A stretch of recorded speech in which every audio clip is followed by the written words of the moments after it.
He had eaten apples. Active voice. Had eaten main verb. Past perfect tense. Active voice ல perfect tenseக்கு V3 வரும். இதை passive voice மாற்றும் போது apples had been eaten by him. Had been eaten main verb. Eaten V3. அதுலேயும் V3 வந்திருக்கிறதுனால passive voiceல மாற்றும் போது same V3யே எழுதிடலாம். Eat, ate, eaten. V3 இல்லாத passive voice கிடையாது. So active voice passive voice படிக்கும்போது இந்த V3 இல்லாமல் எதுவும் படிக்கவும் முடியாது, பேசவும் முடியாது. ஸோ இந்த பாஸ்ட் பார்ட்டிசிபிள் ரொம்ப ரொம்ப முக்கியம். A lot of time has been wasted. இது என்ன டென்ஸ்னு கண்டுபிடிக்க முடியுதா?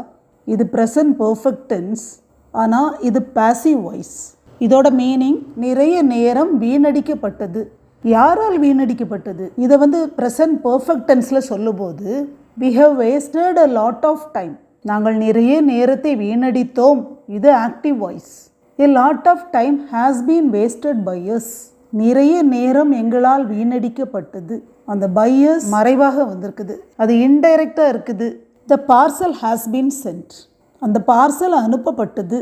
யாரால் அனுப்பப்பட்டது? I have sent the parcel. நான் பார்சல் அனுப்பினேன். இது active voice. The parcel has been sent by me. Parcel என்னால் அனுப்பப்பட்டது. யாரால் அந்த செயல் செய்யப்பட்டது அப்படின்னு சொல்லும்போது அது passive voice.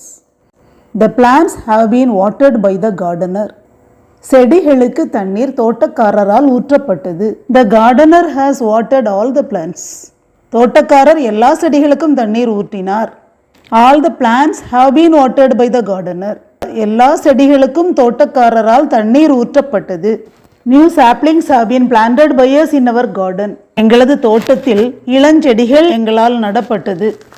We have planted new saplings in our garden. நாங்கள் புது இளஞ்செடிகளை எங்கள் தோட்டத்தில் நட்டோம். ஸோ ரெண்டும் ஒரே டென்ஸ் தான். ஆக்டிவ் வாய்ஸில் has plus V3 have plus V3 வரும். பாசிவ் வாய்ஸில் has been plus V3 have been plus V3 மாறும். ப்ளூரல் வரும்போது have been plus V3, singular வரும்போது has been plus V3 use பண்ணணும் அப்படிங்கிறது ரூல்.